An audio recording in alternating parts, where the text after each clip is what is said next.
marche pas.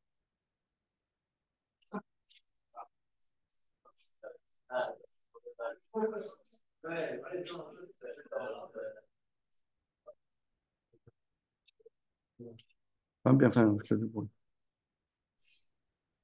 Ouais, bon alors, bonsoir tout le monde. Nous allons, avec votre permission, avec l'aide d'Hachem, donc dédier Bezat Hachem ce cours, Bezat Hachem pour la libération de tous les otages, la réfoua shlema pour tous les malades et la réussite pour le peuple d'Israël et que Hachem fasse qu'on a largement le temps, qu'on puisse Bezrat Hachem aller tous ensemble avec le Mashiach à Yerushalayim et fêter la fête de Pessah au Beth Amikdash pour le Korban Pessah. Amen. Ken Yireh Ratzon.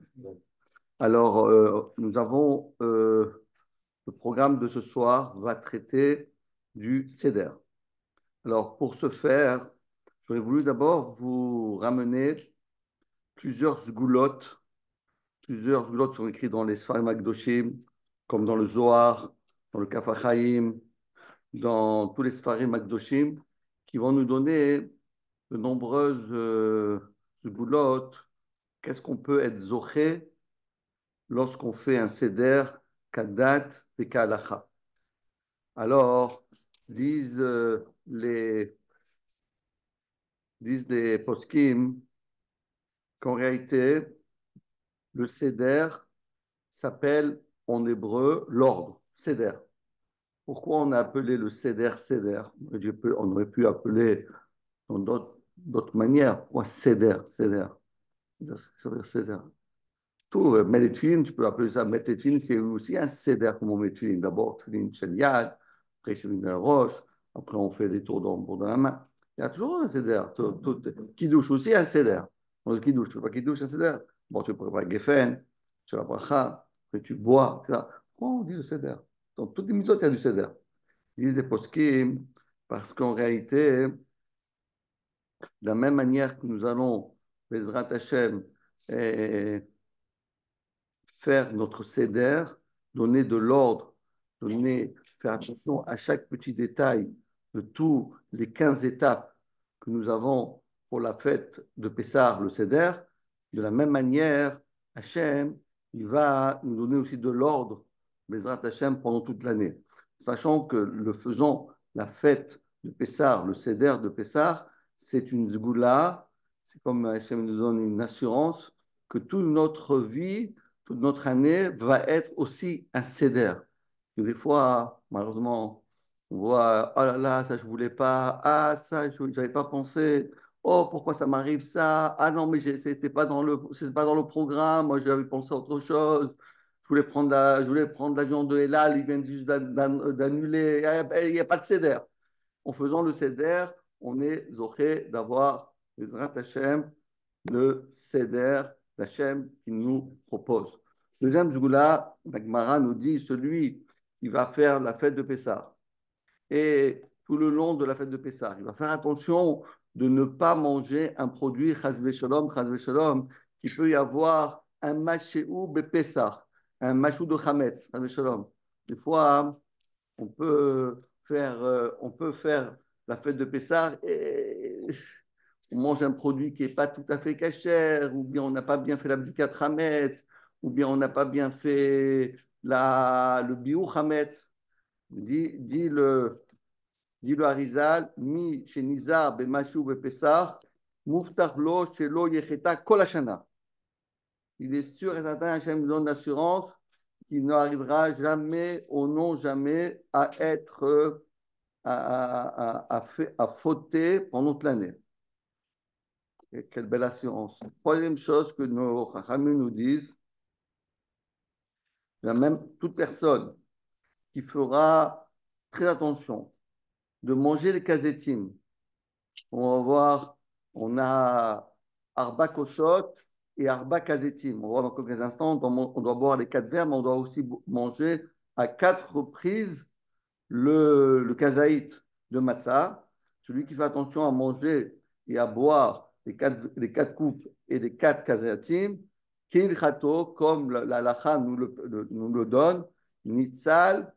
Alors Hachem, qu'est-ce qu'il fera? il nous fera c'est incroyable.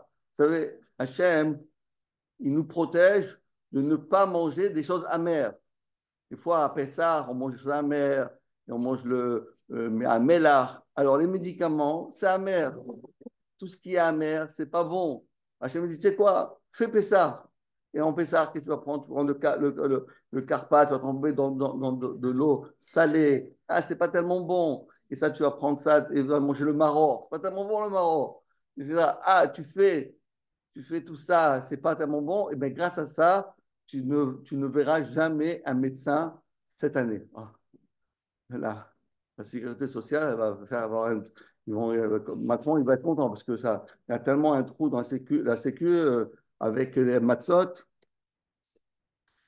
Maintenant, écoutez bien, il y a aussi une zgoula que si quelqu'un il a un enfant à marier, un garçon ou une fille à marier, alors il y a deux zgoulottes. Première zgoula, c'est pour les Tunisiens, on a l'habitude de faire etmol.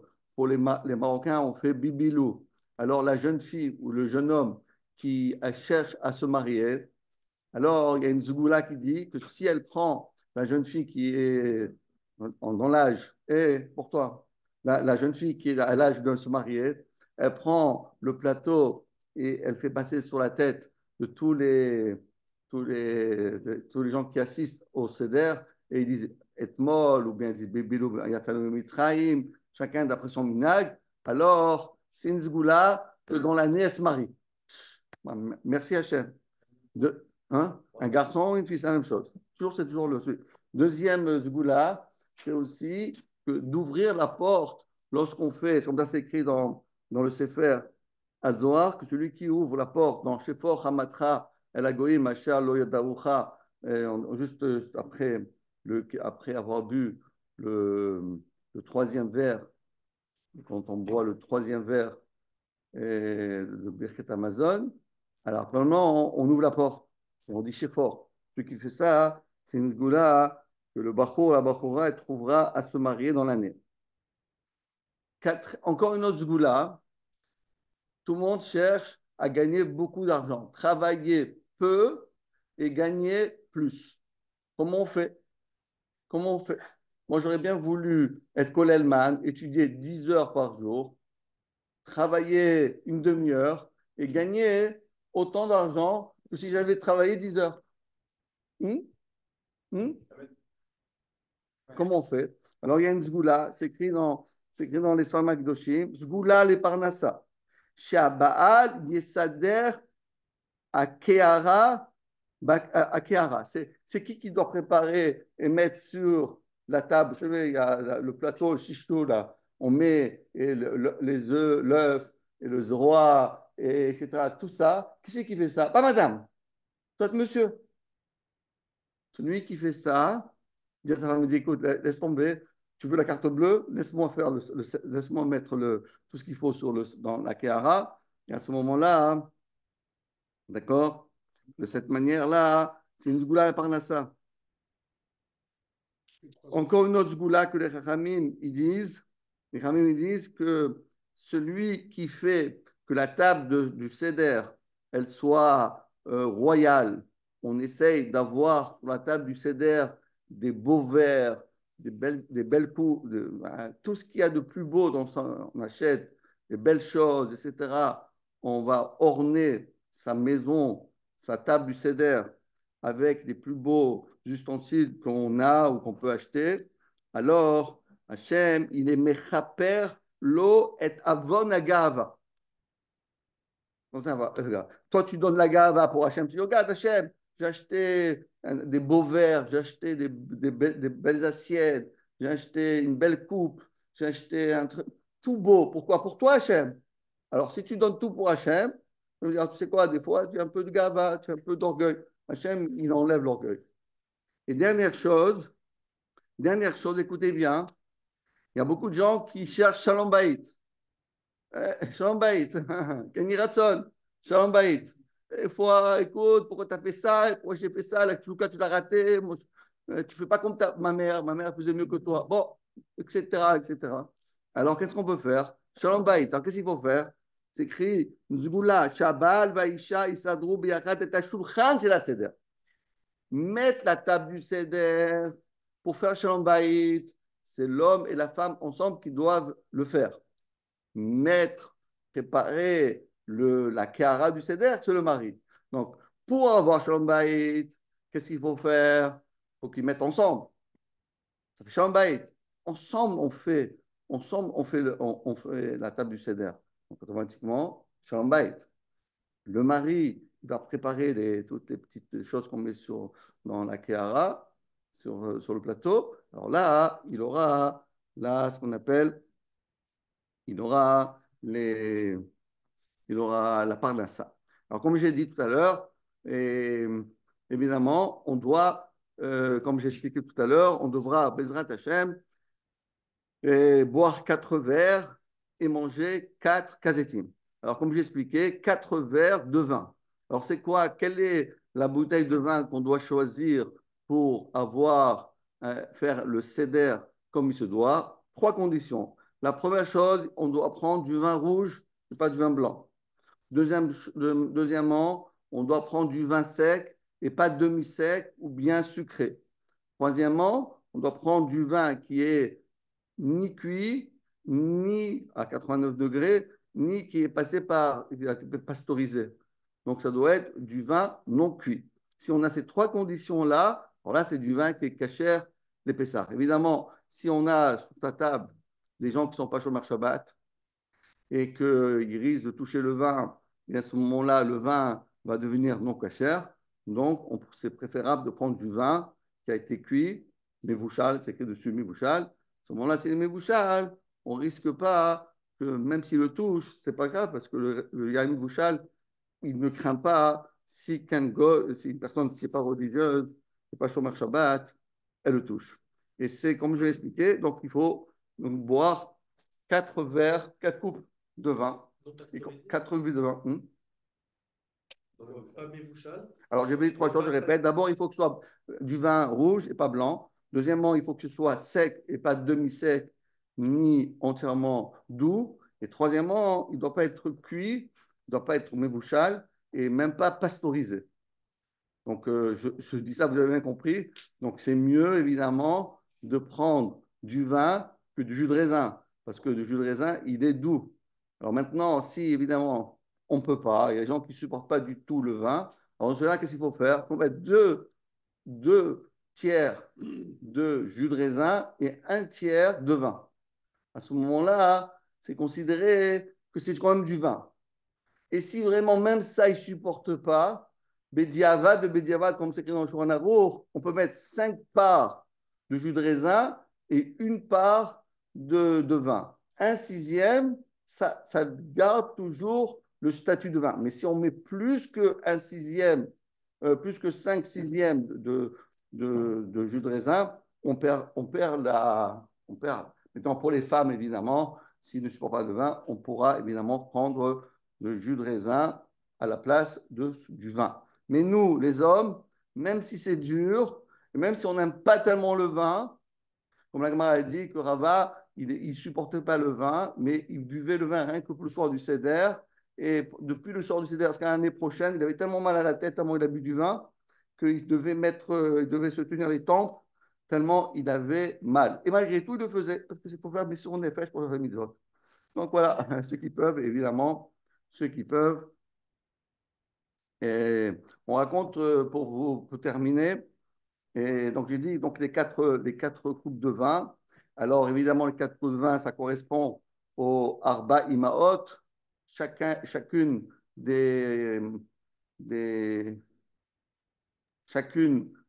que ce soit Sarah, Rivka, Rachel, Léa, c'est que chaque vers par rapport à une mode. Ça correspond aussi des Arba Olamot, Tzilut, Beria, Yetzira et Asiya, c'est aussi les 4 Leshonot de la Géoula, et ça correspond aussi aux 4 mondes.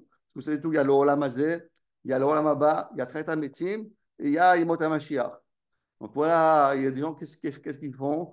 Après les 2 coupes de vin, ils disent, bon, ça y est, je vais aller dormir, c'est top, on arrête. Demain, la suite pour demain. Et ils n'ont pas Tret HaMetim, ils n'ont pas Ils n'ont pas Imam Mashiach. C'est pas une bonne affaire. Bon, ils ont l'Olam Hazé, un peu l'Olam Haba, mais qu'est-ce qu'il y a avec Tret Hametim? Il n'y a pas Tret Hametim. C'est pas une bonne affaire. Il faut aller jusqu'au bout. Le CDR, ça ne s'arrête pas au milieu. Ça s'arrête jusqu'au bout. Il y a beaucoup de gens qui, après les deux premiers couples, ils croient que c'est terminé. Ils rentrent, bon, après, tu termines, tu lis. Tout le truc, c'est un peu le début, tu vois. Après, rien que la lecture, non, il faut arriver jusqu'au bout. Et la même chose, il y a aussi les Arba Kazatim. C'est important aussi de dire que lorsque on va manger la matzah, nous allons faire une mitzvah minatora. Et pour bien choisir sa matzah, il y a aussi trois conditions comme le vin. Le vin, on a dit qu'il doit être rouge, il doit être sec, et il ne doit pas être mébouchal. La même chose pour la matzot. Il faut, premièrement, que ce soit des matzot faits main. Deuxièmement, il faut, dans la mesure du possible, d'avoir ce qu'on appelle rechaim shel yad. Comme ça veut dire que les grains ont été moulus grâce par la main et pas par une machine, ce qui est pas tout, ça coûte déjà, vous voyez les prix, ça augmente, ça passe à 10 euros de plus, 15 euros de plus chaque kilo, mais c'est quand même une belle mitzvah de faire comme ça. Et troisièmement, évidemment, si on peut faire Tanour Rishon, ça veut dire que c'est la première fois, c'est-à-dire qu'avant de lancer, parce que vous savez, lorsque vous avez une usine qui fabrique des matzot, alors toute la journée, elle fabrique matzot. Mais au cours de la journée, il peut y avoir des problèmes. Une matzah qui a touché notre matzah, une matzah qui est devenue chametz, et donc le tanour, il a touché, etc. Donc, qu'est-ce qu'on fait? Tanour rishon. Tanour rishon, c'est-à-dire que c'est au début, lorsque le tanour, lorsque le four est encore propre, il n'a jamais été utilisé, hop, on met la matzah, on la repart. Donc c'est sûr que cette matzah-là, elle n'a pas pu avoir de problème, c'est la première. C'est un tanour rishon. Donc si on fait les trois choses, ouais, on est au top niveau. Je ne dis pas que tout le monde doit faire ça, mais celui qui peut, encore 5 euros, encore 5 euros, encore 5 euros. C'est moins cher que de prendre un séjour à la montagne, vous en avez pour 7 000 euros. Là, c'est 5 euros de plus, 7 euros de plus. Pas grave. Alors, et combien il faut manger de matzot? Aussi 4. 4 voire 5 kazetim.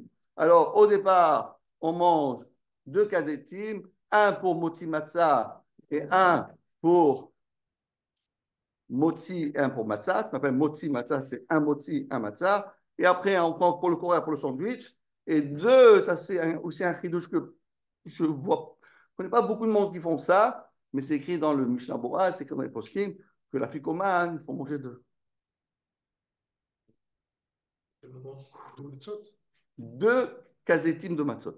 C'est combien un kazaï? Pourquoi? Ouais, tout de suite. Et pourquoi il faut 2? Parce que un qui nous symbolise le Korban Pessah, et l'autre, c'est la matzah qui va avec le Korban Pessah. Parce qu'à l'époque, quand est-ce qu'on mangeait le Korban Pessah? On mangeait à la fin, pas au début. Aujourd'hui, on mange le kazaït au début. Mais pour se rappeler du Korban Pessah, à l'époque, comment on faisait? On prenait le repas et à la fin, à la sauve, à la fin, on mangeait le Korban Pessah, c'était le dessert, accompagné par une matzah. Donc ça va ensemble. Donc, alors, la majorité aussi, il faut manger 2 kazetim. Maintenant, combien c'est exactement le kazaït? Alors, il y a pour les hommes, il y a pour les femmes, pour les personnes qui sont des vieilles personnes qui sont. Alors, pour les gens, pour le mieux pour se faire, pour qu'on puisse faire la mitzvah minatora, alors comment il faut prendre? Il faut prendre 30 grammes. On pèse la matzah, 30 grammes de matzah, c'est le kazaït. Maintenant, c'est pour eux difficile, par exemple une femme, une personne âgée, etc. À 30 grammes, c'est beaucoup. On peut être méquel jusqu'à 17 grammes. Le chiour, c'est 30 et on peut diminuer jusqu'à 17. Alors là, ce qu'ils font, comme il y a les premiers kazaïd, c'est Minatora et le reste, c'est des Rabbanan. Alors pour Minatora, ils font 30 grammes. Pour des Rabbanan, ils font 17 grammes.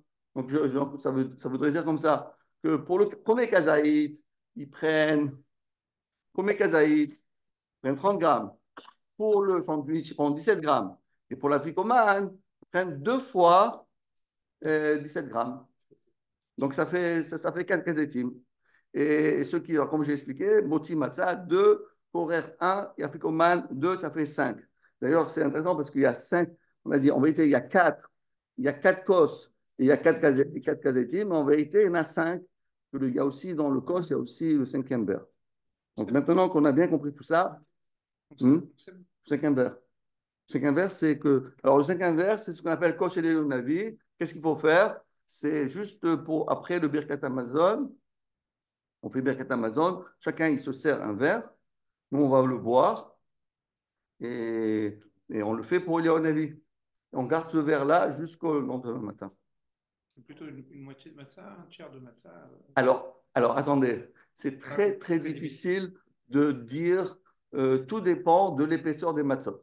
Tout dépend des matzot, c'est vraiment très difficile. En général, le Stapler, il disait, pour pouvoir, une matzah normale fait main, on prend la main, comme vous voyez ici, et le pourtour de la main, c'est ça le kazaï. Si on n'a pas pesé, on prend. Mais ça dépend des fois comme par exemple ici, les matzot sont assez épaisses. Les matzot de chez Eretz Israël ils sont assez épaisses, alors peut-être c'est moins. Les matzot qui sont fines, c'est parce que l'épaisseur, ça change énormément le poids de la matzah.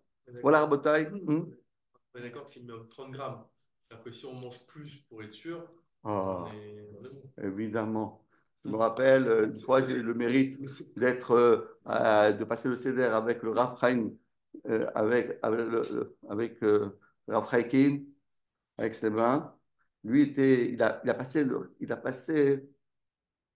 lui, le Rosh Hashiva de Extrémain, il était l'élève du Chafetz Chaim.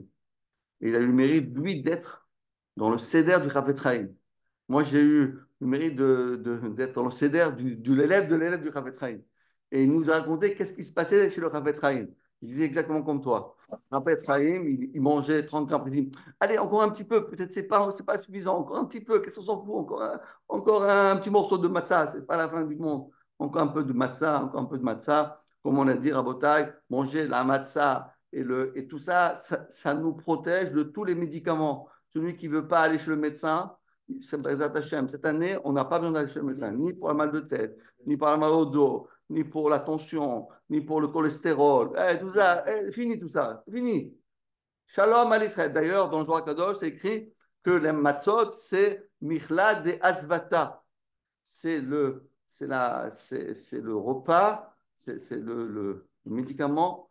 Michla, ça veut dire le pain, Asvata, de la guérison. Quelqu'un qui mange d'un matzah, ça le. Pardon. Les quatre kazaïs, c'est Korer. Donc d'abord Moti Matzah. Moti Matzah, Korer et Afrikoman.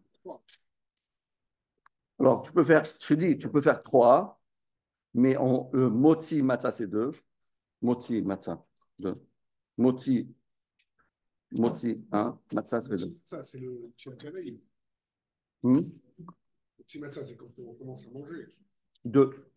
Ah, il faut deux là. Oui, parce que je rappelle comment ça marche.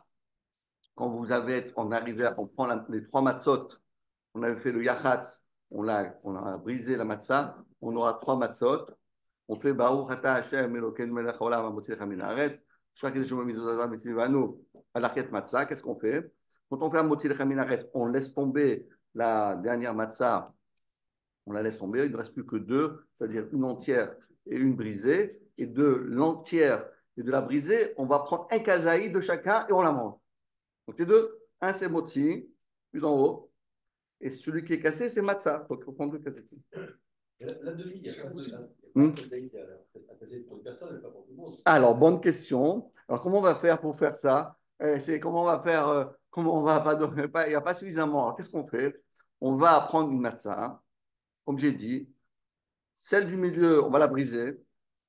On va garder la plus grande partie pour la ficomane. Et la plus petite partie, on va la garder pour matzah. Et on va faire la bracha. Baourata Hashem, on laisse tomber, on pose la matzah inférieure. Et après, on fait Asher Kideshanu Bemizotav et Tzivanu al Achilat Matzah. Et on va prendre un kazaï d'en haut et un kazaï en bas. Mais si on est 10 personnes, comment on va faire? On va faire. On va prendre un kazaï pour nous, c'est le balabait. Et après, de ce qui reste, on va donner un petit morceau. Écoutez bien, il faut donner un petit morceau du haut et du bas. Donc, avant de manger, tu vas couper, tu as pris pour toi déjà. Après, tu donnes un petit morceau à lui, du haut et du bas. Un petit morceau pour le deuxième, du haut et du bas. Un petit morceau là. Et après, eux, ils vont manger de la matzah qui s'appelle motzi, un peu de matzah qui s'appelle matzah, et ils compléteront avec de l'autre matzah. De cette manière-là. Comme ça, eux aussi, ils peuvent faire le seder. C'est vraiment un morceau de matzah comme ça.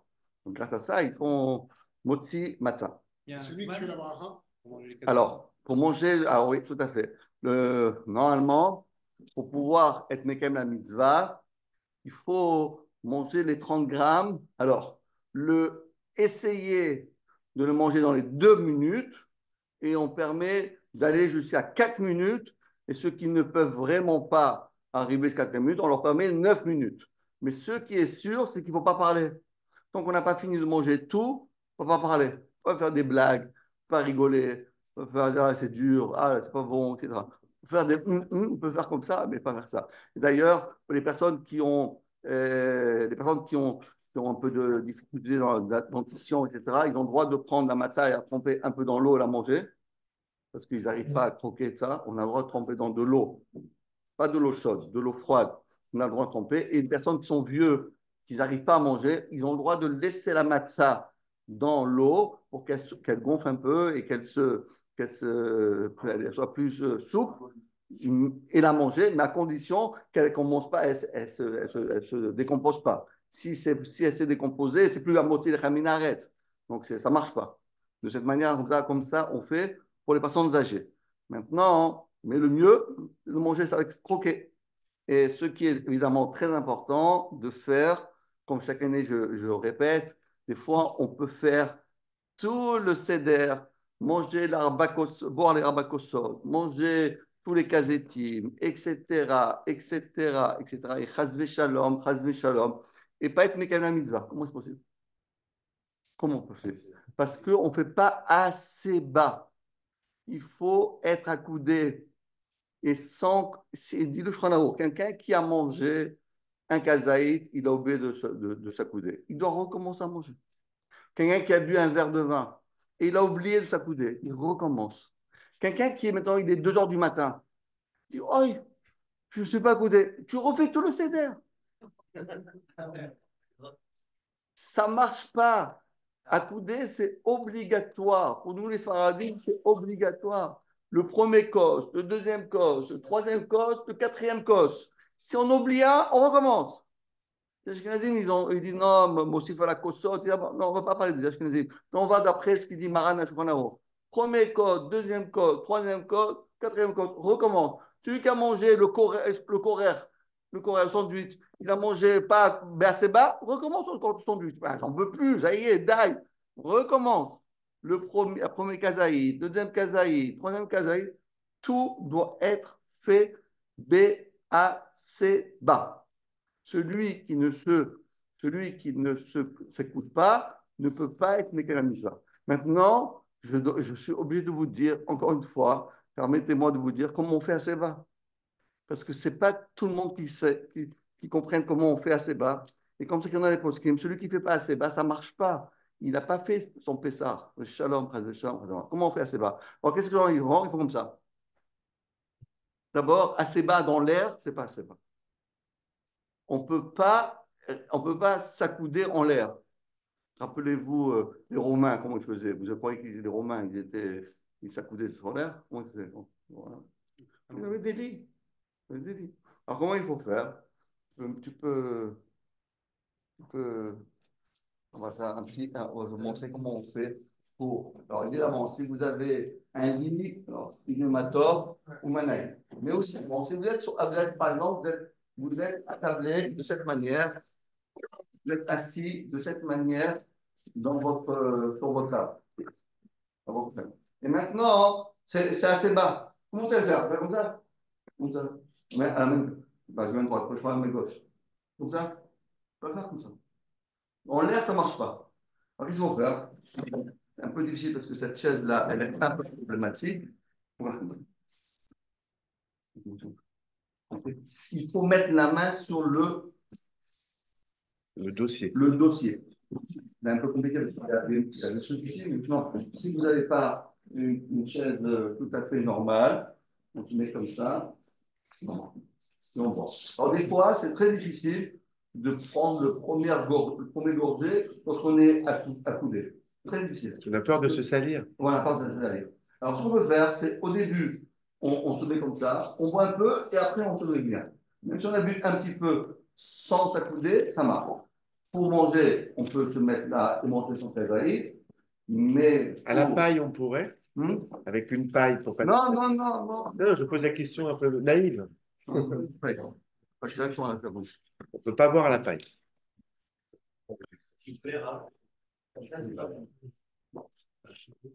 Comment? Comme Ça tient pas bien, ça tient pas bien. Ça tient pas bien. Et sur le dossier du non-chef? Ah ouais, ouais, c'est encore mieux. Mais le fait de C'est encore mieux. Ah. Alors moi, ce que je fais, je prends un standard comme ça, je prends un truc comme ça, je le mets à côté de moi, je mets un beau coussin, et comme ça, c'est bon. Donc il faut 10 standards. Le fait de le couloir accoudé, ça n'a aucun lien en fait par rapport à ce mouvement de la Torah. Je pense qu'on a un siège, peut-être couloir, on s'appuie dessus, c'est pas bon. Non. D'accord. Le fait de s'accouder, dossier qu'il faut. le fait de s'accouder, c'est parce qu'on prend plaisir à s'accouder. Si c'est fatigant, ça fatigue. Pour montrer aux enfants. Hachem, il veut comme ça. Hachem, il veut comme ça.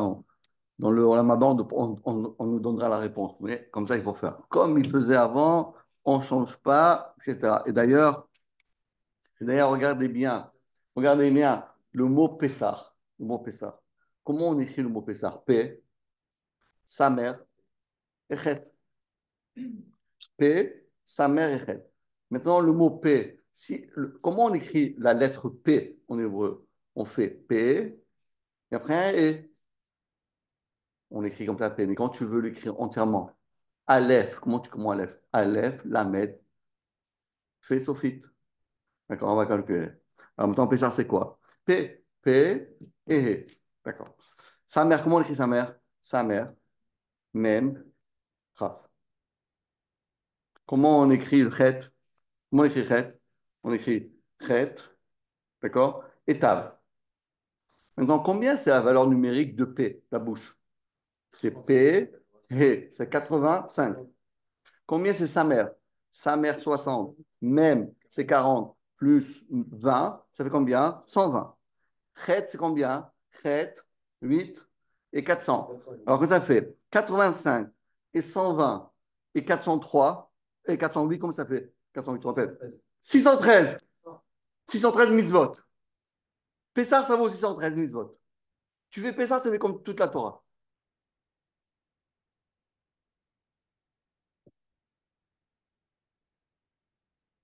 Vous avez compris?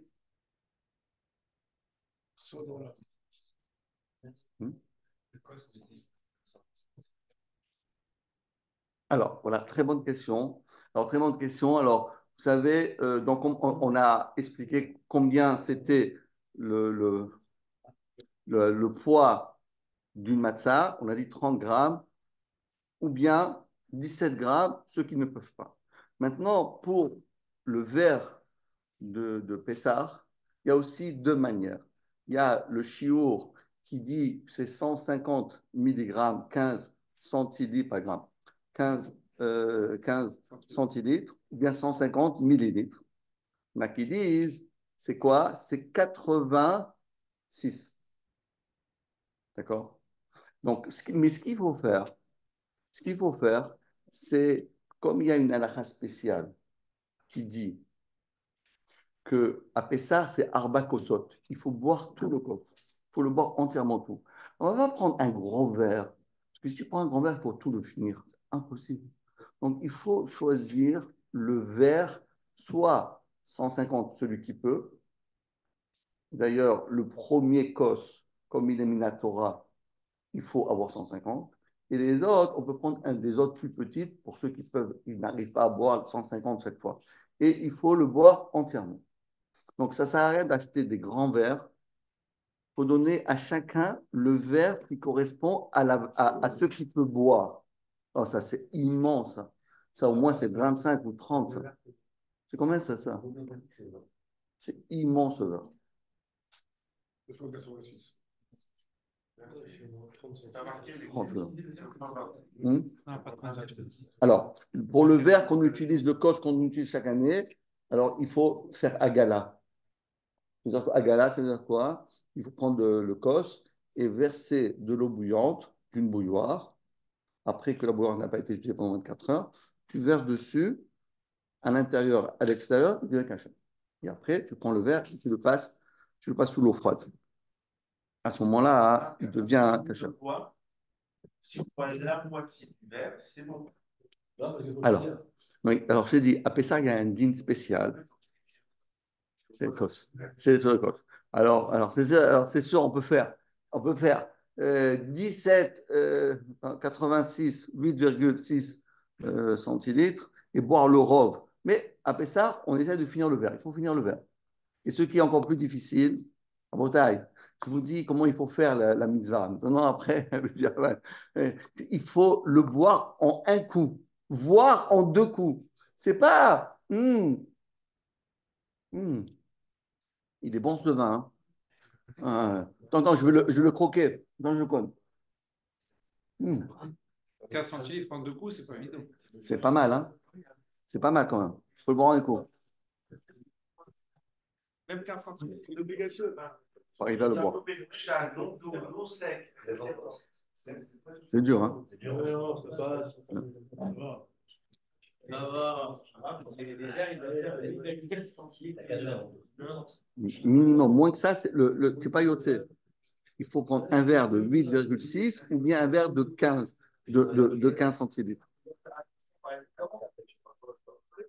Les petits verres en argent avec des ballons dedans. Est-ce qu'il y a 8,6 dans les petits verres? Il faut calculer, il faut prendre un mesureur. Avant Pessard, tu prends un mesureur et tu calcules. Faut voir, il faut choisir tes verres. Il faut acheter les verres, les bons verres. Et c'est préférable d'acheter un verre, même s'il n'est pas en argent, en verre, mais qui a le chiour, que d'acheter un grand verre comme ça. Vous savez, des fois, qui douche, c'est un demi-litre, c'est pas possible. Vous conseillez de peser les matzahs dans un plastique? Oui, moi je conseille. Non, moi, mon vérité, au début, je faisais ça. Je donnais à chacun un petit sachet. Chacun, il avait 30 grammes. Mais aujourd'hui, je préfère voir ça. Je mets ma main et je fais le tour. Mets ta main. Tu prends la matzah, tu mets ta main, tu coupes un ça, une kazaït. Ça, c'est pas découpé. Parce que j'arrive pas bien. Tu mets ta main, et là, un kazaït. Parce que de préparer tout à l'avance, oui, on l'a dit ça avant, on l'a dit ça avant, on l'a dit ça avant, mais c'est pour ça que je dis, alors ceux qui ont c'est mieux de faire, en général, en mettant la main, c'est sûr que ça marche, même la plus fine. Maintenant, c'est possible que si vous prenez un peu plus épais, moins qu'une main, ça va aussi. Mais après, c'est mieux de faire des calculs. Mais si on ne sait pas, tu mets la main et tu coupes autour, et c'est bon, et t'es kazaït. Et tu donnes à un enfant, un deuxième, les gens de la famille, etc. Tout est bien, qui finit bien. À vos tailles. Et ce que je voulais vous dire, c'est la chose suivante. Vous savez que il faut, pour faire un bon CEDER, il faut avoir des produits qui sont nobles. Je m'explique. On va prendre par exemple, vous allez prendre le maror. Le maror. Mais le maror, vous allez prendre quoi? Nous, on prend de la laitue. Mais la laitue, il faut encore qu'elle n'a pas de bêtes, pas qu'il y ait des petites bestioles. Alors en Israël, Baruch Hashem, ils ont trouvé un système de faire de la laitue qui pousse dans une serre et qui est certifiée par tous les rabbinim qu'il n'y a pas de bestioles qui sont agrippées sur les feuilles de la laitue. Mais une personne qui n'arrivent pas à avoir, à acheter. D'ailleurs, moi, je vous conseille demain d'aller acheter ces laitues qui se vendent dans les magasins cachers. Je ne sais pas si ça se vend, mais à la rue Payen, ça se vend. D'acheter ce produit-là, ça ne coûte pas grand-chose, mais c'est sûr qu'il n'y a pas de bêtes. Vous Ce que ça, on va faire, on va manger de la laitue plein de bêtes, en sachant que chaque bête, c'est 5 lavines. C'est qu'on mangeait 5 fois du chazir. Ce sera le shalom. C'est des trucs en bête qui sont faits dans le cachère ou non? Il y en a dans le. Dans le C'est une marque, kasher. c'est quoi, c'est quoi? Ah, dans le cachère. Dans le C'est quoi kasher. le cachère? C'est de la laitue kasher. C'est emballé dans un plastique. Et c'est emballé dans un plastique. On peut les emporter avec nous. Vous l'avez? C'est une marque spéciale. Si, ils sont arrivés à Bayan, ils sont Non, le arrivés. Kesher est là, le Kesher. Ici, ils sont arrivés, je ne sais pas s'ils viennent ici. Ouais. Ça, ils sont en France. Oui, ils sont en France. Voilà. Non, non, à Bayan, vous savez, il y a un magasin à Bayan, la rue Bayan. Hein? Espace Kasher? Espace Kasher? Ah, hyper Kasher. Pour aller dans un séjour sans problème, ça c'est. Je ne sais pas comment ils sont, qu'est-ce qu'ils prennent là-bas, je ne sais pas, je ne sais pas au courant. J'imagine qu'ils prennent Kasher, hein, pour quel séjour, ça dépend. Mais, donc, ce qu'il faut faire. Et sinon, et si vous ne pouvez pas avoir ce produit-là, analogiquement parlant, d'aller s'amuser à regarder chaque feuille pour vérifier est-ce qu'il y a une petite bête ou pas une petite bête, c'est un travail qui prend des heures et des heures. Si vous avez la patience de le faire, inematov manaim. Si vous avez les ustensiles qu'il faut, parce qu'il faut avoir de la lumière par le bas et une loupe vers le haut, et on le met comme ça et on voit par transparence est-ce qu'il y a un petit point, est-ce qu'il y a une palette. Et s'il n'y a pas, et si je n'ai pas la patience de passer, moi je me rappelle quand j'étais jeune, on passait Bligouzma, 3 heures pour faire une laitue. 3 heures. Et on en trouvait encore et encore. Alors, si vraiment vous n'avez pas la force de faire ça, alors achetez des endives. Parce que les endives, d'après la lacha, ça va aussi. C'est là, c'est prendre des endives, c'est mieux. Parce que, par contre, les endives, vous n'avez pas besoin de vérifier. Il n'y a jamais de bêtes dans les endives. Donc, ou bien vous achetez les laitues cachères d'Israël et qui sont certifiés dans une truc en plastique certifié qui sont cachères, donc ça c'est bien. Si vraiment vous êtes pas de possibilité d'en trouver, etc., alors de prendre des endives, ça vaut exactement la même chose. Au contraire, le Chazon Ish, il disait, c'est mieux les endives que la laitue. Pourquoi? Parce que dans les Yerushalmi, c'est écrit que la laitue, on doit la prendre lorsqu'elle devient un peu aigre. Sûrement, j'avais mal compris. Est-ce que la laitue, c'est vraiment marron? C'est sympa, c'est pas tellement. Hein, c'est sucré un peu. L'endive, c'est plus amer. L'endive, c'est amer, mais la laitue, c'est pas tellement amer. Ça devient amer lorsqu'elle a poussé, lorsque on la laisse pousser au maximum, elle commence à devenir amère. Donc, j'ai dit, il faudrait normalement la prendre lorsqu'elle est amère. Alors, il dit, comme en général, lorsqu'elle est amère, on met à la poubelle, alors c'est mieux de prendre des endives que de prendre. Enfin, bon, en tout cas, nous, on prend des endives, pardon, on prend de la laitue cachère, et de cette manière-là, on est à 100% comme il se doit. Rabotaille. Maintenant, je voulais vous dire que si on réfléchit bien, ah oui,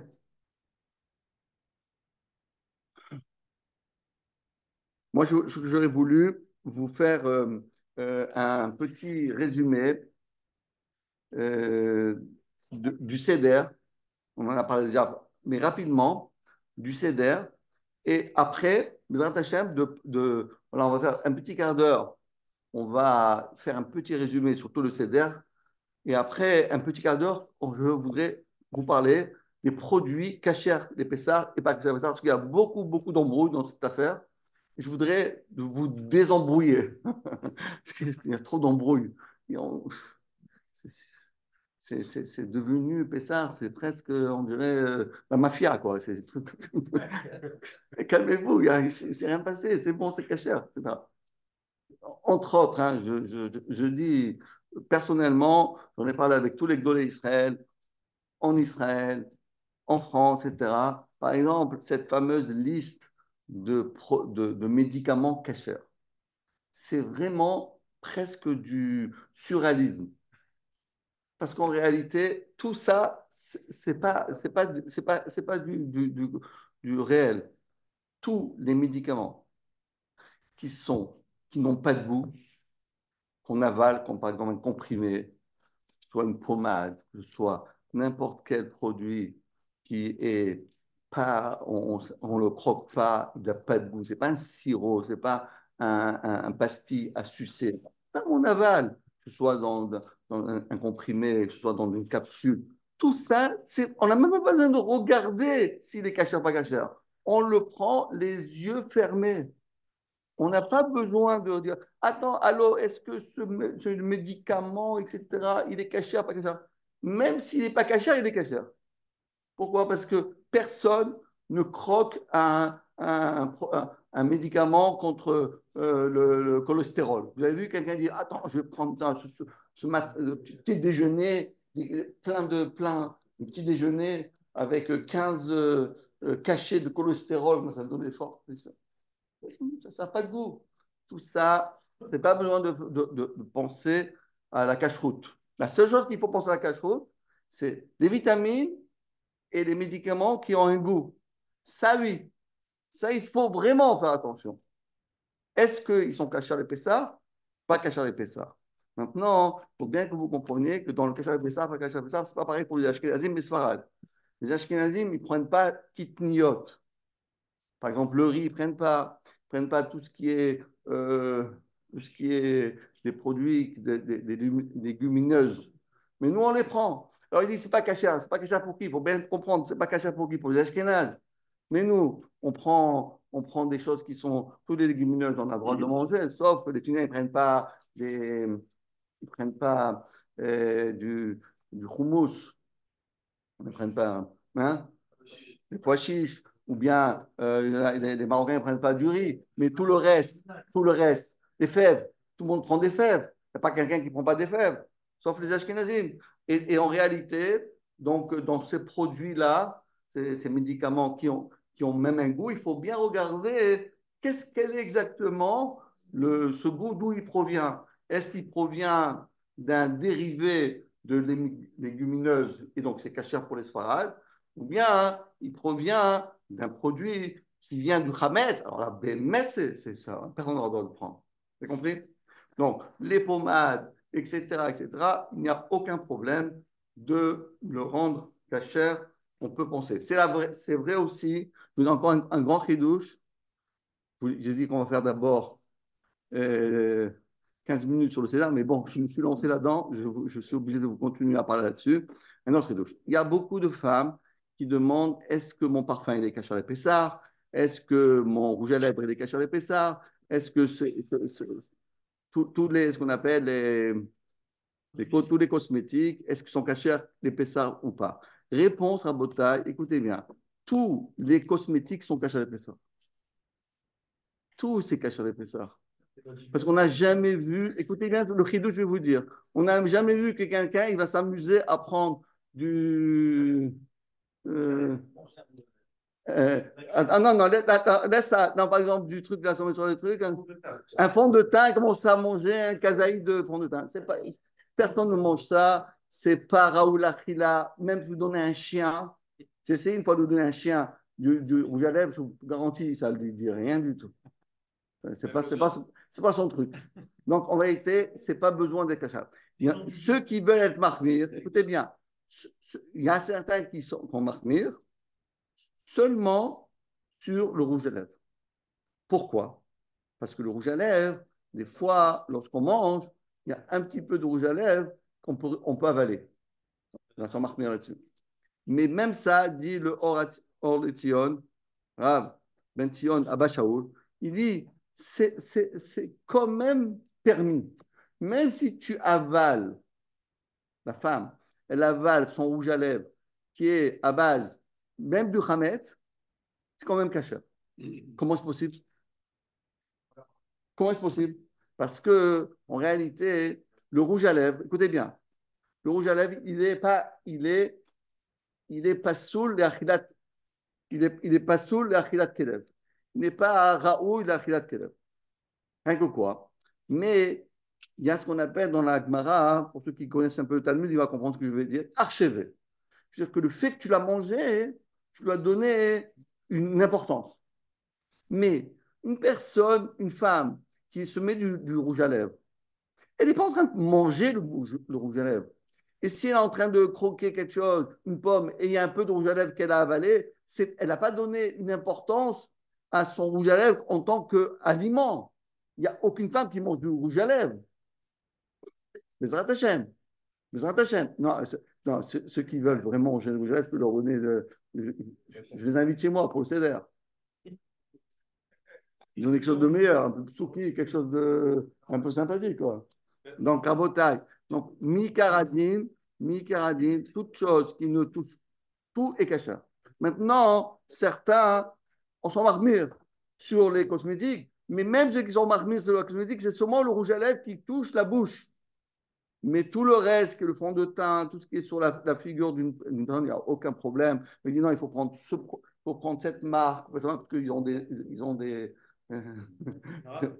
parts. Les glosses. Ils ont des parts sur. Même les glosses, du coup.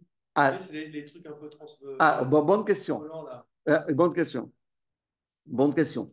Les glosses, ça dépend. Si c'est un goût si ça a un goût sympathique, ils font des fois à base de parce que là-bas, de fraises, etc., ça pose un problème. Ça devient comme du vitamine, comme quelque chose, comme un truc à sucer, on veut l'avaler. Bravo. Et les dentifrices, c'est la même chose. C'est aussi, on n'a pas besoin d'acheter Kachar les Pessah. Ceux qui veulent être pas besoin. Ceux qui veulent être mahmir, ils peuvent être mahmir. Pourquoi? Parce que en réalité, j'ai jamais vu une personne qui a envie de manger du dentifrice. Et le coca, Non, attendez, le coca, ça n'a rien à voir avec ça. c'est clair. Non, là, le coca, c'est un autre. On parle des choses qui ne sont pas mangeables. Non, attendez, on va parler du coca. Non, je vais vous expliquer. On parle de quelque chose qui n'est pas mangeable. Si c'est quelque chose le dentifrice, on ne veut pas écoutez bien, le dentifrice, on ne veut pas le manger. J'ai jamais vu quelqu'un qui veut manger du dentifrice. Des fois, on avale du dentifrice par erreur. Et d'ailleurs, c'est écrit des fois, n'avalez pas. Dans le truc, il ne faut pas avaler. C'est vrai, il ne faut pas avaler. Ce n'est pas tellement bon pour la santé de avaler du dentifrice. Mais du fait que les gens ne veulent pas manger de dentifrice, même si on a mangé, ça ne pose pas de problème. Maintenant, comme j'ai dit, de la même manière que, et ça, on peut être marmire, et c'est bien d'être marmire, mais c'est une khumra pour une femme de ne pas prendre pas prendre du rouge à lèvres sans cache-route, et deuxièmement, du dentifrice, parce que quand même, ça rentre dans la bouche. Mais tout le reste, ça n'a rien à voir avec ça. Donc, mais seulement ce que je veux vous dire, c'est une chose comme ça. Je vais vous dire. Vous savez, moi, je travaille dans la cache-route. Je vais vous donner un petit scoop. Beaucoup de personnes de cache-route, ils disent ce produit est caché à l'épaisseur. Mais en réalité, le mot caché à l'épaisseur, écoutez bien ce que je vais vous dire, c'est un chidouche. Un chidouche parce qu'on ne le sait pas ça, parce que quand vous n'êtes pas dans ce métier-là, vous ne pouvez pas obtenir cette information. C'est quoi ces caché à l'épaisseur? Nous, on croit, c'est caché à l'épaisseur. Il est parti dans l'usine, et il regardait tous les produits, il a dit la cachère, et il a dit c'est caché à l'épaisseur. Comme ça, vous croyez, non? Mais c'est faux. Ou 80% des cache-routes, c'est pas ça ce qu'ils font. Eux, ils disent le dentifrice n'a pas besoin de cache-route. Donc, c'est caché à l'épaisseur. Ils disent par exemple, le parfum Dior est caché à l'épaisseur. Pourquoi le Dior est caché? Parce que moi, je pense que le parfum, il n'a pas besoin de cache-route. Mais c'est pas qu'ils ont vérifié la cache-route. Et c'est ça, et c'est ça. Et c'est pour ça. Que la vitelle, selon ma cache-route à moi, moins cher et cache à l'épaisseur. Non, mais ça veut dire que vous voulez dire qu'il peut y avoir un dentifrice où il y a écrit caché à l'épaisseur qui n'est pas mieux qu'un dentifrice. Exactement. C'est vrai. C'est vrai. Non, parce que des fois, il a pas.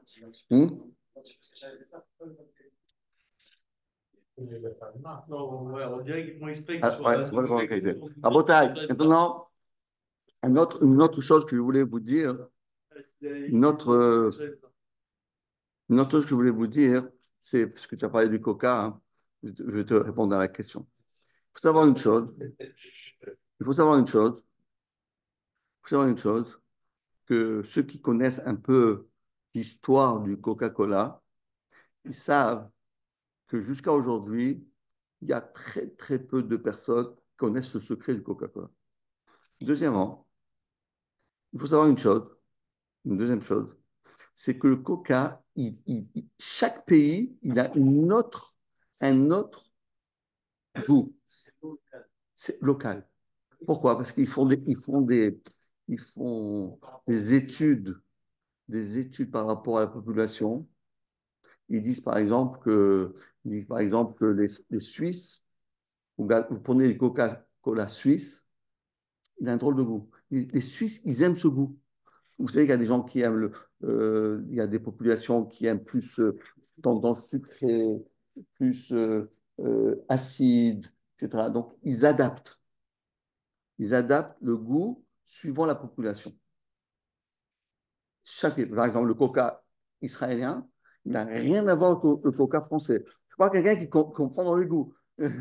Un enfant, tous les coca sont bons. Mais ceux qui font attention, ils voient les différences. Ah, ce coca, il n'est pas pareil que celui-là, pas pareil que celui-là, pas pareil que celui-là. Et en plus, ce que j'ai remarqué, c'est le coca palestinien. Il n'a pas le même goût que le coca israélien.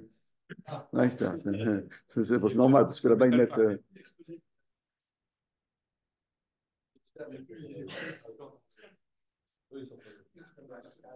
Maintenant, je vais vous dire une chose. Il y a une personne qui connaît le secret du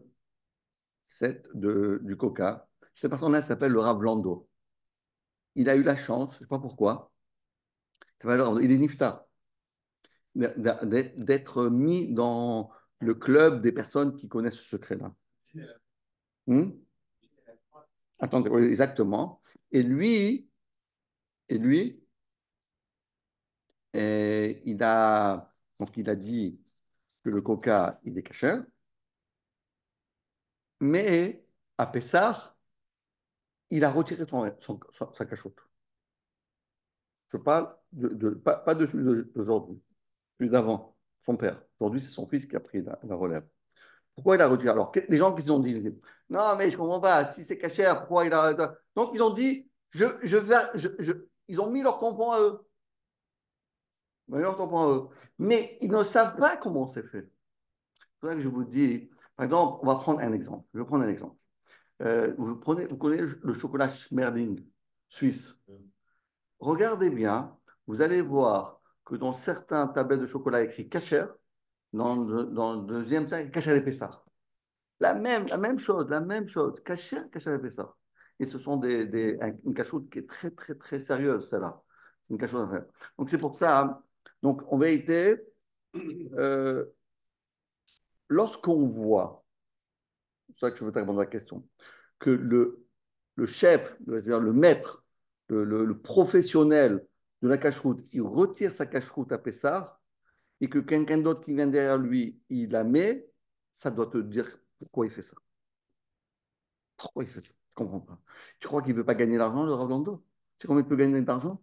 Il est fou, pourquoi il retire sa cache-route? Il est complètement fou. Vous savez qu'en 7 jours, les cache-rouillottes, ils font 30%, 40% de l'année, hein, Vous dites avec les cache-routes. le coca n'est pas caché avec ça. Voilà, parce qu'on ne connaît pas la recette. Clairement. Si c'est Si le maître de la cache-route te dit que c'est pas qui l'a retiré, s'il a retiré, si vous trouvez une cache-route avec Rav Lando, vous pouvez la prendre. Et s'il n'y a pas de Rav Lando, le père, le fils, parce que le fils il est aussi dedans. Il a retiré aussi. Il a reçu la main. Son père lui a dit exactement ce qu'il y avait. Et lui, il va vérifier. Et s'il n'a pas, personnellement, je pense que ce serait une erreur. Peut-être c'est cachère, mais peut-être c'est cachère, mais c'est un risque. Parce que pourquoi il a enlevé? Réfléchis. Réfléchis. Tu peux gagner 100 000 euros. Tu ne vas pas gagner 100 000 euros? Mais Rolando, il a fait la cache-route que pour Pessah ou toute l'année? Lui a fait toute l'année. Mais après ça, il a enlevé. L'année, c'est caché, mais après ça, qu'il a enlevé. Il a enlevé. Pourquoi il a enlevé? C'est quand même drôle qu'il a enlevé. Pourtant. Donc voilà, c'est ça que je voulais dire. Maintenant, je sais qu'il y a d'autres cache-routes qui le mettent, il y a des choses qui permettent, etc. Mais moi, simplement, ça me fait tilt qu'une cacheroute retire son tampon à Pessah alors qu'il a tout à gagner et rien à perdre. Ça me dit pourquoi il l'a enlevé? Pourquoi il l'a enlevé? Donc la question, Ça veut dire qu'il pensait que c'est pas mon cachère. la question, s'il a mis toute l'année Ravlando, la cache-route sur le coca, s'il n'y a pas ça marque, ça veut dire que c'est pas caché dans l'année. Mais non, c'est le problème de Khametz. Non, Hametz. On parle de lait. Non, bah, il peut pas faire il va pas mettre il va pas mettre, s'il a mis cachère, c'est bon, mais si à Pessar il enlève, ça veut dire que ça pose un problème. Il y a peut-être du Khametz. Ouais. Alors, Rabotai, ouais, vous savez, il faut savoir que le Hametz, alors nous, on imagine que le Hametz, on imagine que le Hametz, c'est du pain, et des gâteaux. Non, non, mais c'est pas comme ça. Vous savez, il faut savoir que dans les usines, le Hametz, ça se voit pas. C'est tout mélangé. C'est des produits qui sont, etc. Donc, glycérine, il y a toutes sortes de trucs qui sont à base de. Je vais raconter une histoire qui m'est arrivée. Vous savez, j'ai écrit un livre sur le vin, je fais de la cache-route sur le vin. Alors un jour, écoutez bien cette histoire. Écoutez bien cette histoire. Incroyable. Alors j'ai dans le sud de la France, à Bordeaux, on a cachérisé une cave à vin, de bons vins, etc. Il y avait une autre cache-route. Vous savez comment chacun il a sa cache-route. Il fait sa cache-route, il fait sa cache-route, cache-route. Bon, on est toujours dans le bon terme, hein, pas d'embrouille. Mais chacun fait sa cache-route. C'est comme si on va dire comme ça, c'est comme si vous achetez un costume à Tati ou bien vous achetez un costume à Hugo Boss. Les deux, c'est un costume. Un, c'est de Tati, un, c'est de Hugo Boss. Bon, alors, non, il y en a qui préfèrent Tati, hein, je veux dire. Hein. Alors, écoutez bien. Alors, on était là-bas, bon, on fabriquait le vin, et puis, il y a le goy. Le goy, il vient et dit, eh, votre vin, il n'a pas suffisamment fermenté. On va lui rajouter, vous savez comment ça marche? Parce que le vin, lorsqu'on a fini, lorsqu'on l'a pressé, il faut, dans les 24 heures, qu'il démarre à fermenter. Parce que s'il ne fermente pas, il pourrit. Donc, qu'est-ce qu'on fait? Si c'est du bon vin qui a suffisamment de sucre, à ce moment-là, il démarre très fort. Et donc, après, on arrive à obtenir un bon vin. Et s'il n'arrive pas à démarrer dans les 24 heures, on va rajouter de la levure pour le faire monter. Sinon, si on met pas cette levure-là, le vin commence à tourner, devient du vinaigre. Donc, ils doivent pendant les premiers jours, on doit toujours stabiliser la fermentation du vin. Si le vin ne part pas dans une bonne direction, toute la production à la poubelle. Donc, il y a des professionnels qui sont là et ils goûtent le vin. Non, il manque de la levure, il n'est pas assez, il n'a pas bien démarré, etc., etc. Bon, au Hachem, le nôtre, il a bien démarré. Le leur, pas moins. Alors, le gars, il vient, il dit, bon, on va rajouter de la levure. La levure, ça fait quoi? En mettant de la levure, le vin, il commence à fermenter et ça devient du vin. Donc, le raisin se transforme en vin.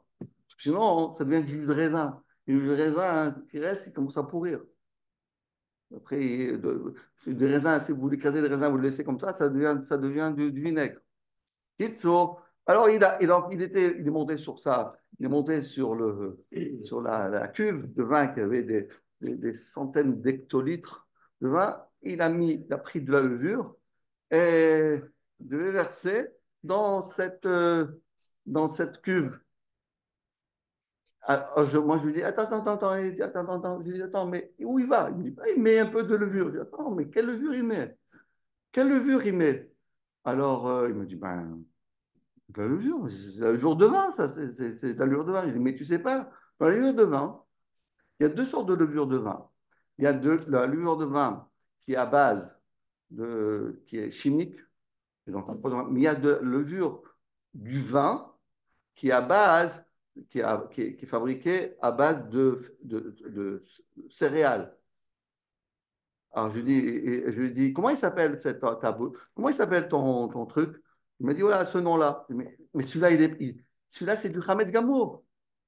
Bekitso, à la dernière minute, on a, Baruch Hashem, sauvé, qu'il n'a pas mis ça. J'ai dit, mais ils ont besoin. Je dis, oui, tu peux acheter un autre produit, c'est la même chose, mais qui est caché à ça. Tu ne vas pas cacher ça. Imaginez-vous. Imaginez-vous un instant.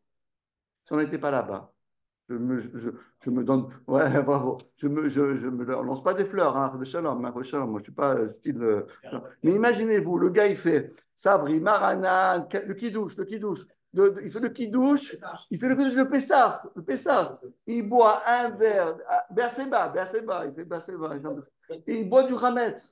Un verre de Hametz, deux verres de Hametz, trois verres de Hametz. Ouais.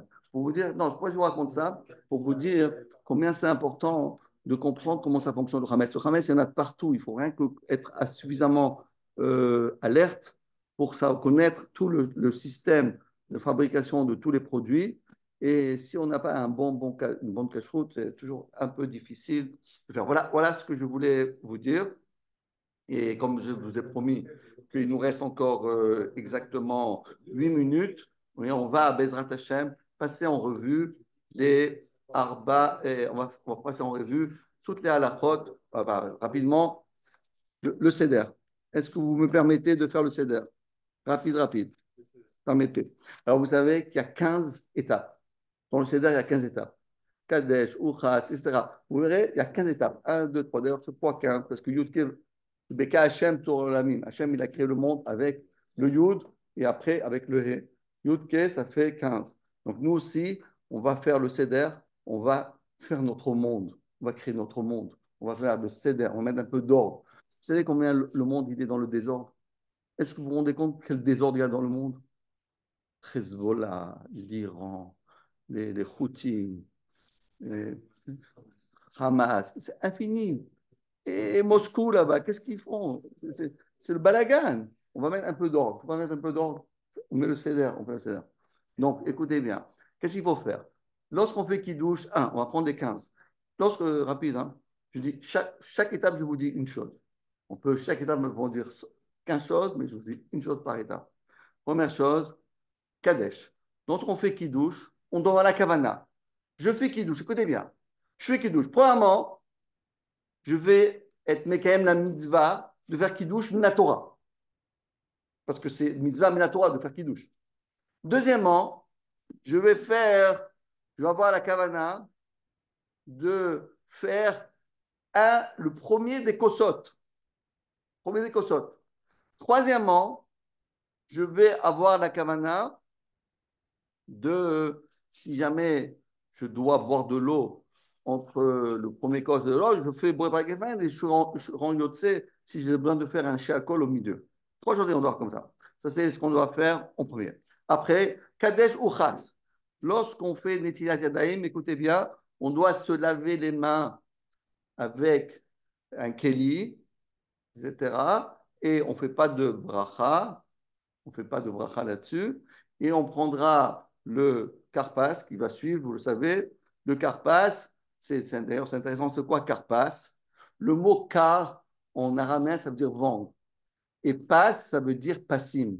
Pour en prendre le karpas, pour nous faire pardonner de la faute des frères de Yosef qui ont vendu leur frère à cause d'une tunique qui avait bariolé et qui s'appelle karpas. C'est la karpas. On doit avoir cette kavana, le karpas. On doit manger un peu moins qu'un kazaït. Le karpas, c'est quoi? C'est bon, on le met dans les larmes, et le maror qui n'est pas bon, on le met dans la recette qui est bon. On fait toujours l'inverse. Ça, c'est tout le seder pour nous montrer. Après, on fait le yachas. Alors, le yachas, rabotai, qu'est-ce qu'on doit faire? On va prendre la matzah du milieu et on va la casser. Là, on doit avoir la kavana comme ça. Il faut arriver, si vous êtes hyper génial, il faut faire la kavana. Même si vous n'arrivez pas à avoir la kavana, il y a de faire dalet et vav. Dalet et un vav. Ça veut dire quoi? Il faut avoir la kavana. Ça veut dire qu'en vérité, la première matzah, dalet et vav. C'est-à-dire que vous cassez, ça doit donner une forme comme un dalet, et un petit. Vous comprenez? Pas la casser en deux. Faut la casser pour avoir des cavanotes. Et même si on n'arrive pas, tu dois avoir la cavana. Une partie, c'est Dalet, une partie, c'est Vav. Moi, ça me prend 20 minutes pour faire ça. Parce que je dois. Pourquoi? Hein?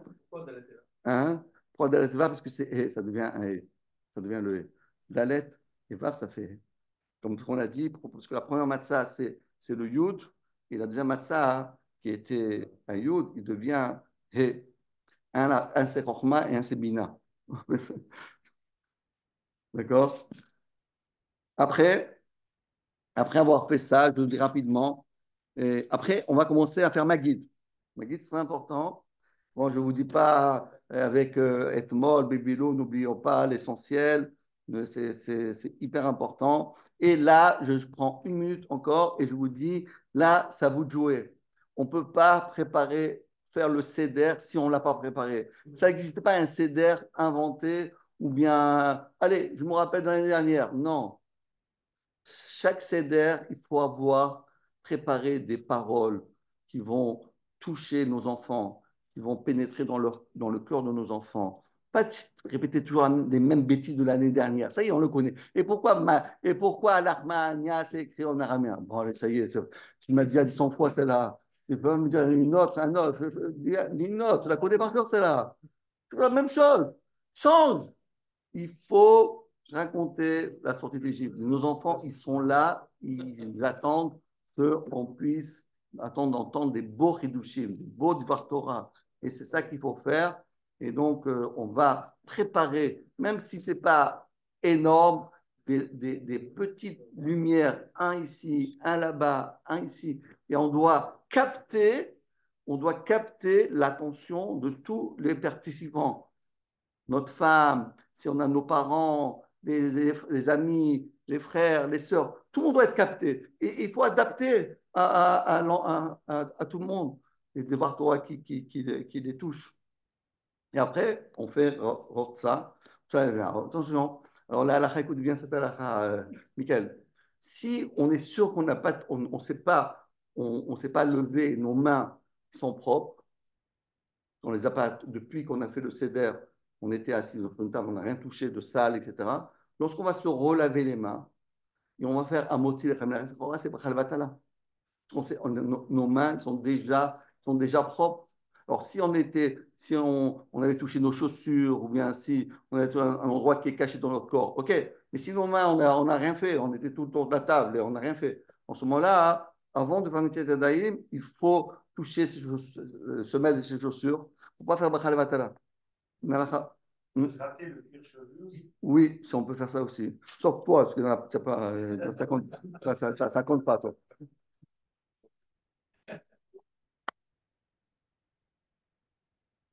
D'accord?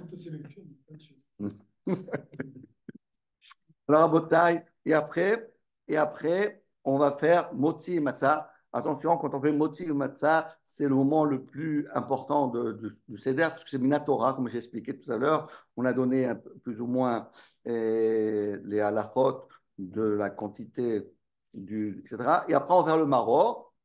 On a parlé déjà du maror. Et le korer. Et le korer, c'est ce qu'on appelle le fameux sandwich. Alors, comment on fait un sandwich? Alors, je ne sais pas si vous étiez au McDo déjà une fois. McDo Kachar des Pessar. Ça existe ou pas? Ouais. Ça existe? C'est une chose, Ouais, ça existe. du pain aux œufs, ils font du pain aux œufs. Alors, regardez comment, moi, je vais vous dire comment il faut faire le corer. Comment il faut faire le corer.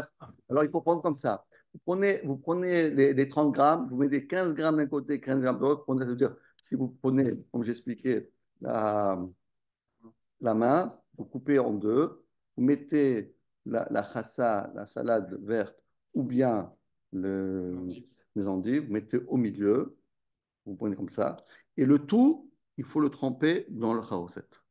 Et après avoir trempé ça, vous mettez de côté, et vous sur le côté, et mangez tout ça, comme j'ai dit, 2 minutes, 4 minutes, voire 9 minutes. C'est la feuille qu'on met dans la parenthèse ou c'est même la matzah pour la Même la matzah, tout. Mais recto verso? Non. C'est le sandwich. Ah oui, c'est en C'est gros impossible 4 pas minutes, c'est impossible 4 minutes. la feuille. Ça rentre d'un gros volume? La feuille, comme on a expliqué, la feuille, c'est exactement la valeur. C'est comme l'eau. Comment ça s'appelle ça? Le truc de... Densité. La densité, merci. La densité, c'est comme l'eau. L'eau. Parce qu'il faut savoir une chose, quand on dit 30 grammes de matzah, la matzah, elle est plus lourde que l'eau, alors que la laitue est exactement l'autre. Il faut prendre 30 grammes fois 17 grammes, comme j'ai dit. Pour ceux qui veulent, ceux qui arrivent 30 grammes, sinon, puisque c'est de la banane, on peut faire Combien ça représente une feuille? hmm, Combien ça représente une feuille, une feuille de laitue? une feuille et demie. C'est- Ah, ça dépend. Si tu prends que la feuille ou ben, tu prends le milieu. Il faut toujours prendre un peu du milieu parce que c'est épais. Tu prends une feuille avec du milieu. Si tu prends que le vert autour, c'est rien. Il faut prendre beaucoup. Et si tu prends la truc là au milieu, après, La la feuille aussi, bouteille, 30 hmm, grammes aussi pour la feuille. alors 30 grammes, ceux qui peuvent. Et comme c'est de la banane, on peut faire 17 grammes. Il y en a qui font tout 30 grammes. Il y en a qui font Doraïta 30 grammes. Et la banane, 17 grammes. Maintenant, Rabotai, il y a ce qu'on appelle le Shulchan horaire. Alors, d'habitude, il a non plus, il ne faut pas bâcler parce que c'est minato, c'est Simchat Yom Tov. Donc, il faut manger de la viande. Pas grillé. On n'a pas le droit de prendre des grillades. Et même quelque chose qui a été grillé et après on veut le faire cuire, c'est pas évident qu'on puisse le faire. On prend de la viande normale. Il faut prendre de la viande de bœuf et pas du poulet. Parce que Simchat Yom Tov, En Simcha, et la Bebassar, Veyaïn. Donc on prend de la viande, et évidemment le psuki, je suis obligé de vous dire, sinon, pour ceux qui sont tunisiens, s'ils passent ça, ils recommencent ça. Ça ne marche pas comme ça. Et après, on va faire, après, quand on arrive à faire ce qu'on a fait, on arrive à Afikoman. Alors pour l'Afikoman, Rabotai, et on va essayer, Bezrat Hashem, bon, en France, ce n'est pas tellement difficile, de finir l'Afikoman avant Chatzot. Avant Chatzot. Chatzot, c'est combien? C'est à quelle heure aujourd'hui? Une heure et demie, non? Une heure et demie. Ah, 1h50? Pas 2 heures. 1h50 aujourd'hui, donc 1h50. Et dans une... Non, la semaine prochaine, c'est une autre fréquence. Voilà. Kilomètres, ça- Attention ceux qui sont en voyage. ça note à C'est pas chaque- le même horaire. Oui, c'est pas le même horaire. Il faut regarder, il faut le finir. Alors maintenant, ceux qui ne peuvent pas, ils sont en retard. Bon, en général, à 2 heures, on a fini, mais ceux qui sont en retard, il y a le TNAI qui a dit, il y a un TNAI, on dit si, c'est. Alors, on ne va pas rentrer là-dedans parce que ça va prendre peu de temps. Je termine simplement et après, fait ça. On boit, on fait barère, on fait le Birkat Amazon avec beaucoup de kavana. Avec beaucoup de kavana. Ce n'est pas un Birkat Amazon tic-tac. C'est pas c'est terminé. Non. Baruch ata Hashem Elokeinu. Comme ça. Avec les gens. Pourquoi? Parce que vous faites Birkat Amazon sur une mitzvah minatora. C'est la seule fois dans l'année que quand on mange, on fait une mitzvah minatora. T'as compris? Non, il y a aussi Soukhot. Le premier soir de Sukkot, oui, c'est la même chose. C'est la même Sukkot, c'est Pessah, c'est la même chose. Mais c'est la seule fois où on fait Birkat Amazon Minatora. Donc c'est pour ça qu'il faut le faire avec beaucoup de kavana. Et après, évidemment, on va boire le troisième verre à coudée. Et après, on va faire le Hallel. Alors, je sais qu'il y a Hallel. On lit, encore une fois, ce n'est pas de la lecture, c'est des chants. Il faut chanter. Et quand on a fini de chanter les chants du Hallel, à ce moment-là, il y a ce qu'on va appeler Nirtza. Alors, personne ne sait c'est quoi Nirtza. Qu'est-ce que c'est? Ça veut dire dormir. C'est ça? Nirtza, c'est dormir? Non, la Ficomane, c'était avant le Birkat Amazon. C'est quoi Nirtza? Qu'est-ce que tu fais à Nirtza? Hein? Bravo! C'est quoi Nirtza? Je dis, c'est quoi Nirtza? J'ai rien à faire. Je vais faire quoi? Nirtza, c'est quoi? Nirtza, c'est les chants. Exactement. C'est ce moment-là, Rabotai, ce moment-là, disait le Admour de Satmer. Il disait à ce moment-là, celui qui chante à Hachem, il y en a qui font Shirachirim, il y en a qui font Chad Gadia, il y a plein de chants derrière. Et celui qui dit ça, il peut être Zoché. Écoutez, il disait le Admour Misatmer. Il disait l'Admour Satmer que lui, il a été Zoché de Gilouï Eliyahu Hanavi lorsqu'on arrive à chanter. On fait tout le céder bien, bien, bien. Quand on chante les chansons d'Hachem, Alors là, ça, on veut se souhaiter, Bezrat Hashem, qu'Hachem aussi donne le mérite, Bezrat Hashem, qu'on entende des bonnes nouvelles, parce qu'on ne sait pas ce qui se passe en Israël, et que Bezrat Hashem, Hashem, Benissan, Nigalo, Benissan, on doit prier Hashem que les Israéliens prennent des bonnes décisions, que le peuple d'Israël soit sauvé, Bezrat Hashem, que tous ces Réchaïm disparaissent, comme le Hametz. Vous savez, le Hametz, il faut le brûler. Il faut les brûler, c'est pas chaud. Comme le Hametz. המלשינים למינמל תיבה, וכל השם, תעקר, ותשבר, ותחלם, ותכניהם, ותשמידם, במהרה בימינו. Comme ça, on doit faire, Bezrat Hashem, et on sera, Bezrat Hashem, Zoché, à faire bien les mitzvot, avec tout notre cœur, montrer à nos enfants qu'on aime les mitzvot, Amen, Kamiratson. Allez. Allez, Kaddish, et on peut faire tout de suite Si, Arvid. quelqu'un qui- Oui, Vas-y, c'est bon. vas-y.